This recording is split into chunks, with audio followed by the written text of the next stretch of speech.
سویابین هغه نبات دی چې د پروتینو مهمه منبع ده چې 40% پروتین لري، خو په ختیځ کې د کرکیلې 94 ده او اوس د NEI په نوم یوه مؤسسه د دغه نبات د کرکیلې په برخه کې ځوانانو ته روزنیز پروګرامونه ورکوي.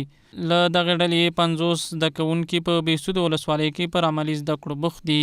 د دې مؤسسې چارواکي وایي هدف یې ځوانانو ته د کوچنیو کاروبارونو برابرول او د دغه نبات د کرکیلې رواجول دي.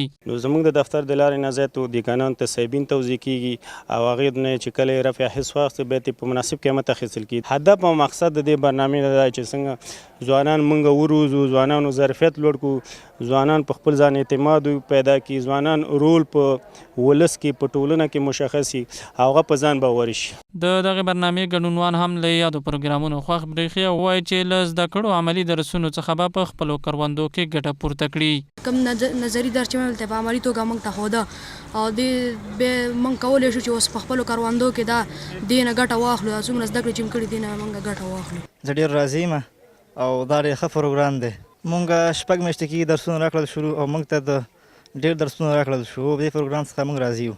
بل لور ته د بهسودو ولسوالۍ د کرنې مسؤلین وایي هڅه کوي څو بزګران د کرکیلې د نوي میتودونو سره آشنا او زیات حاصل ترلاسه کړي. کرنې د پرسونل ټول مامورین په دې هڅو کې دي چې په خپلو بزګرانو ته نوي میتودونه او نوي طریقې بزګرانو ته وښيي تر څو پورې چې د بزګرانو د حاصلاتو لوړوالي سبب وګرځي.